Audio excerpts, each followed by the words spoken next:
Hello everybody, welcome back to Cinema Savvy. It is myself, George, bringing you a brand new review, and today I'm going to be reviewing Mickey 17, which is now out in cinemas worldwide, the new film directed by Bong Joon-ho, and I am here to give my thoughts on it, probably about a week too late. I'll get into that very shortly, but this is a film that has come out this weekend. This isn't going to be a spoiler review, but I am maybe going to go into a couple of spoiler type things in here, so if you don't know anything about this film, maybe this video is going to be of interest, maybe it's not, but I'm not going to disclose the endings and whatnot. So I'm going to talk about the film as much as I can. I'm giving it a go with the new seating plan so I can see my screen and read without making it too obvious, but I'm giving my thoughts. With this film being out, I do want to hear people's thoughts on it. Let me know if you watched it, if you enjoyed it, what your thoughts were, if it didn't work, if it did. If you haven't seen it yet, if you're looking forward to seeing it, if you plan on seeing it, I might talk about the box office at the end because it's something we do tend to talk about, but not everyone likes that conversation these days, and this one is an interesting one as an understatement, so I'm going to be looking into that, the release and the other things. So there's a lot going to go on with this, and as always, it's been a bit quiet for new releases actually, if I'm being honest. 2025 has been a very weird year for cinema so far. We've had the Oscars, we've had everything, but in terms of releases, there's not really been that many. I've not actually reviewed too many myself. It's been a bit different for film compared to TV, but it's looking like it's going to be a really exciting summer once we hit April. There's going to be a couple more reviews coming out later this week. Films I don't actually know too much about, so that's going to be of some interest. So there are always reviews videos coming out. This series of working on, we're planning into the summer now. Oscar season's been and gone. There's a lot of things happening, so there'll be more details as and when. We always put them on our social medias. Linktree.com/cinemasavvy is where you can find out about those. That puts you through to our Facebook, Twitter, Instagram, Letterboxd, and our Blue Sky. We're on all of those now. But that being said, let's talk Mickey 17, a film that feels like it's been in production for eternity. Now, Bong Joon-ho's last film, needs no introduction, Parasite, one of the best films of the last decade, one of the most successful films with that respect with award season, a film that everyone seems to watch that I think is doing a great deal for cinema, for people watching more international films, for box office, for those sorts of conversations, and it was as good a film as the reputation that preceded it. So the next film from Bong Joon-ho was something that everyone was curious about, just naturally, I guess. Add in the fact that this would then be his first American production film brings a very different conversation to it, even with it filming here in the UK. There's a very British cast. Certainly Alan Partridge fans will recognise a face or two, but it's a very different film to his previous ones. And I was intrigued by that coming. I mean, he cast Robert Pattinson, who we all know and love, and I think at this point, I don't know if the Batman had come out yet after he was cast, or if it was before the Batman. He was obviously already Batman at this point, but there were so many different release dates, so many delays, whether it be COVID, whether it be strikes, whether it be marketing or anything. This is a film that, even as most recently as maybe 2 months ago, was this meant to come out in April and Sinners was going to be in March, and they swapped them both around. It had a very weird marketing, and I'll be totally obvious, the marketing didn't do anything for me. I didn't need a trailer to sell me on the film. I wanted to watch it because the director, because it's a follow-up to Parasite, because the cast involved.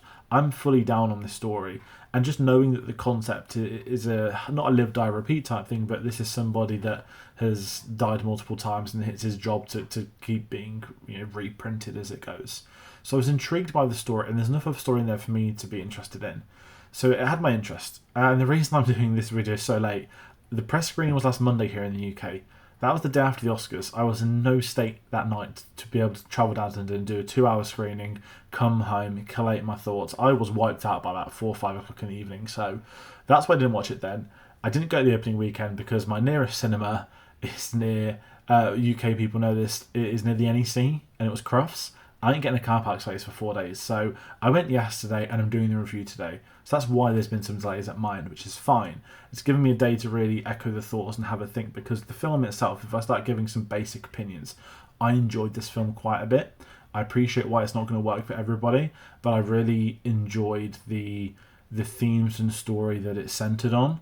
And when you've got a story concept as, you look at films like A Groundhog Day, you look at films such as Edge of Tomorrow, the whole we live the same day over type thing.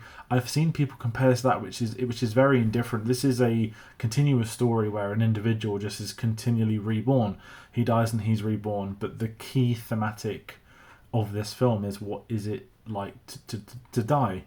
And it's not the thematic, it's a question, but the themes that follow after is the eventual realization for the character Mickey, played by Robert Pattinson, that he will have a finality. And the film does a great deal of exploring the meaning of life in a way I haven't really seen done in cinema. I'm sure others have, and everyone has a different stamp on it, but Bong Joon-ho delivers this in a really unique message that is somewhat different to what's expected. And I don't know if the marketing of people knew what this film would entail, because the first half of the film is very much this exploration of life, and the second half is then about colonialism, which I also really appreciate. So there's a lot going on in regards to its story, and there's a lot you can look at. People talk about modern politics, especially, like, I say modern politics, I mean like the last month's worth of politics could sell this film. The performances, the characters that are brought into this that play a key role in, you know, moving humanity forward as they want to talk about, where it's not actually doing it. But when you have imbeciles in charge, played so amazingly by Toni, Collette, Mark Ruffalo playing just the most abhorrent, ignorant, detestable know-it-alls that have a cult of followers, that are self-righteous, and I forgot the term. Basically, they think they're like God's creation, that they, you know, a failed politician of 4 times, leaving the earth with his arm, well, with a cult, doing anything they can for him. There's obviously some very modern parallels, but it's also historic parallels. You can go back decades, you can go back centuries of those. So the film is doing a lot within its writing, within its story, within the characters, but then you have the core of it, Rob Pattinson's Mickey 17, and I'm going to talk about Mickey 18 as well, because I do think the testament to a great actor is always their catalogue of work, not just their great performances, but sometimes with actors, they get the opportunity to do 2 performances in one singular film. And I'm actually going to make a brave comparison to the Batman in this, that I'm not going to say Mickey 17 is your Bruce Wayne, he's not. But there is a Mickey 18 sounds a lot at times like Rob Pattinson's Batman in the costume and the voice. That's not a criticism at all. It kind of made me excited thinking we're a couple of years away still from the Batman Part 2, the Forever Part 2. But Rob Pattinson's amazing in this. Even within his 2 different characters, I know he has a body double at times. His physical transformations of character to character is something I didn't anticipate getting. He has different accents for both of them. He has different personalities within those. So the whole concept of the rebirthing and the reprinting is that you can get a different personality type, yet ultimately he is him. It is the exact same person that was there before him. He is a human. And it raises those sort of ethics questions of cloning, and what the film does so well, and it's something Parasite didn't, and I'll be real honest, I haven't seen that many Bong Joon-ho films. It asks the questions of us as a society. Parasite is very much looking at the wealth quarters.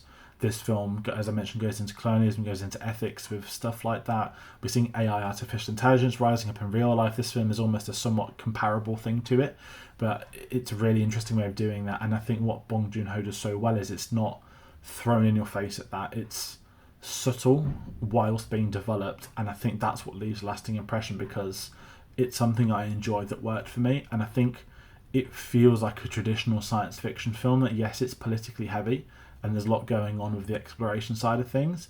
It feels like the sort of film that if you watched it 2 or 3 times, you pick up on so many more things. I hate throwing terms around like cult films, classics, these sorts of things, but there are moments from this which are going to live long in the memory, and I think in a positive way of doing so. But not everything does land. There are some moments, and the runtime is one for me where I did feel about halfway and I was like, this film feels like it's coming towards the end, but it feels so soon. And then the plot pivots and shifts into a different story. The opening third has an incredible narrative structure, and then it does somewhat drop off a little bit in the middle towards the third act, and it feels a little bit more traditional. It feels a bit more predictable, but at the same time it doesn't impact the enjoyment of watching it, and I thought it was remarkable in that respect. And as far as the performance go, I've spoke really highly about Rob Pattinson, who I love in this film, who gives 2 great performances, is worth saying. Naomi, Ackie steals it at certain moments. I think she's got the best lines in the film. She's got one of the best personalities within it. She was in Blink Twice last year, which is a really underrated film, and I've really enjoyed seeing her come on as an actress. I think her coming into this after Blink Twice is so good for her career, where she really got to carry her own. She's working with Heather, she's working with Ruffalo, she's working with Toni, Collette, she's working with Rob Pattinson, and she stands out above and amongst those, which I think is very impressive for her. And I can't wait to see what her next few projects are. And with that in mind, one of the characters I really didn't care for is Steven Yeun's character, who I think he's criminally underused. But at the same time, I guess there's not much of a role for him. He plays a very two-dimensional character in a film where there are characters with 3 dimensions everywhere. So it's a really tricky one to talk about because he isn't memorable in that regard. And you'll come out of this film, you're remembering Rob Pattinson because he's playing the multiple characters in the multiples. You'll remember Mike Ruffalo because he's playing this idiocy, lunacy, cult leader, president, whatever you want to call it, trying to colonize another planet because he's failed at his own back home. Toni Collette, who's the amazing wife, who's really pulling the strings behind the scenes whilst having her own view of things. It's such a great parallel with people in this society. I'm not talking about actors individually. It's just there are very wealthy, elite, upper class people who are like that, and if you've encountered them, you absolutely know. So I think the film does an exceptional job at diving into those, and it lives in the memory for that. And I said the story itself, there's enough going on with the themes for me to enjoy it, to want to see it again, to revisit it, and for other people to have different understandings. And I think because it's a film that feels personal in that respect, everyone's going to respond to it slightly different, and that's okay if you do. But I think they're the best films. The best films are the ones that challenge us. The best films are the ones that have something to say and are trying to put that message forward without sort of slapping you in the face with what a message is going to be. If you want to leave a film thinking about it, remembering it, trying to see what worked, what didn't, I think that's so much better for the industry. And that's where I feel with this. So it's a glowing recommendation for me. It's not the best film I've seen this year, of course. It's by no means like average. It's a very good film. I just think there are people that are going to put this on a pedestal because it's after Parasite. They're expecting another Parasite type film. They're expecting another this. And that's not often the way with people that win Oscars and things like that. This is a director who's had an incredible, varied career, and each of his films stands alone in their own regard.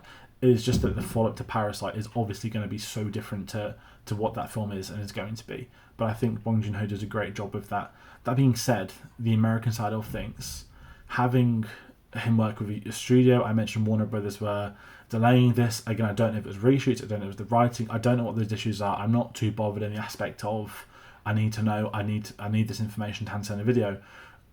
I just think the film lost out by the fact it felt like an eternity to get here. It didn't feel like there was any momentum or engagement. You can slap the from the director Parasite thing on, but there's been 5 Oscar years since Parasite. You know what I mean? That does make an impact to marketing, to audiences, and I do think this is a film that when it hits streaming, when it goes online, there's going to be a lot more casual people that find it through there. And I think it does enough that they'll warrant and continue watching. It's got, as I said, a great opening act. I just don't know if the middle and end is going to work for everybody. So that's everything I can politely say on Mickey 17 at this point in time. Probably couldn't have done a spoiler discussion on it, but there's a lot to talk about and a lot happened. But as I said, I enjoyed it. And that's kind of what I wanted from this. It was a Monday evening. It's a bit different to what I'm going to be watching and the other films I'm going to be talking about. So that's me recommending this film. It's great to be back in the cinema. It's great. It's not an original film. It is, of course, a book that's been adapted, although the book, I think, was published with these film rights already in hand for Bong Joon-ho. But it felt original to an extent that it wasn't the same sort of thing I've seen. I've not really seen a film such as this. And for that reason alone, with it being my favourite genre of sci-fi, I will revisit this at some point in the future. And always look out for those films that do that. There's a lot great going on with it. And I feel like I'm repeating myself, so I'm going to round out this review now. I didn't see it in IMAX. I know it was shot in IMAX, or at least it was shown in IMAX in aspect ratios, but I just went to a normal screening. So I've got nothing to add in that regard to my experience. There were 3 people at the cinema screen. It's a Monday afternoon. It's not the busiest time for these sorts of films. I can't gauge public opinion, reaction, interest to it. It's made, I think, 50 million worldwide on its box office weekend. It's not particularly great, but at the same time, it's a very tricky sell, especially at the moment, especially with the industry, where it's moving. It's very much animated family films are what's carrying the juggernaut numbers at the moment. So I'm not bothered about those box office numbers. I just hope this just finds an audience down the end.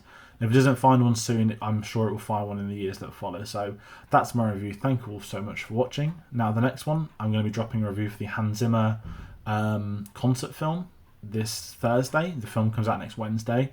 Very, very lucky to have seen that early, and I've got a lot to say on that, but I've never done a concert film review, so I've got no idea how that video is going to come out, but do check that out. That'll be up on the channel on Thursday. Any other videos, we'll put them on our social medias when they're there to be announced. So that's going to do it from me today. Thank you so much for watching, and I'll see you on the next one. Take care.